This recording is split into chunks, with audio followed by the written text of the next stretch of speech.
BSc second year की student हूँ। यहाँ उपस्थित आदरणीय शिक्षकगण एवं मेरे सहपाठियों को मेरा सादर नमन।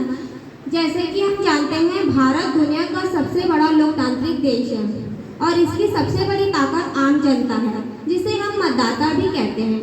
यह मतदाता ही लोकतंत्र के भविष्य का तय करती है। देश के सभी नागरिकों को एक जागरूक होकर अपना मतदान देना चाहिए।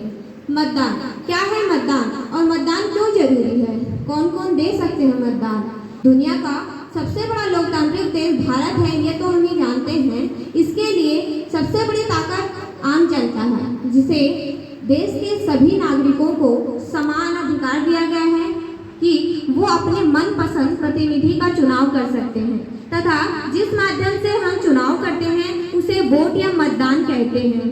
इसी से हमारा लोकतंत्र मजबूत होता है। सभी व्यक्ति को एक जागरूक होकर मतदान देना चाहिए, जिससे वो अपना अनमोल वोट किसी भी अपने मनपसंद प्रतिनिधि को दे सकते हैं।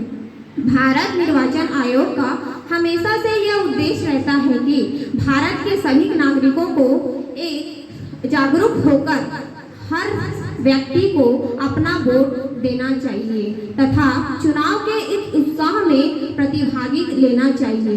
कोई भी व्यक्ति अपना वोट ना दे तथा अपने एक वोट से वंचित ना हो, इसलिए प्रत्येक वर्ष 25 जनवरी को हम राष्ट्रीय मतदाता दिवस मनाते हैं, क्योंकि 25 जनवरी 1950 गणतंत्र राष्ट्र के एक दिन पहले चुनाव आयोग का निर्वाचन हुआ था, अर्थात उद्घाटन हुआ था।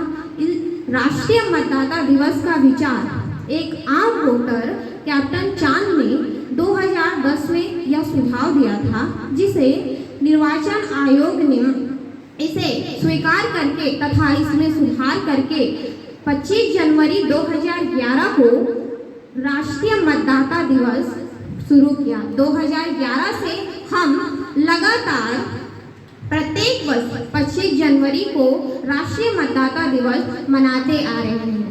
पहले 21 वर्ष की आयु के लोगों को मतदान देने का अधिकार था, परंतु 1988 में इसे सुधार करके और 21 से घटाकर 18 वर्ष की आयु के लोगों तक कर दिया। अर्थात वर्तमान में 18 वर्ष के प्रत्येक नागरिकों को वोट देने का समान अधिकार दिया गया है। लेकिन आज भी देश का सबसे बड़े कस्बा है कि वोट देने का अधिकार उनको दिया गया है, परंतु वे इससे वंचित रहते हैं। लास्ट में एक नारा बोलना चाह रही हूँ, ना नशे से ना नोट से, इस बार किस्मत बदलेंगे वोट से। धन्यवाद।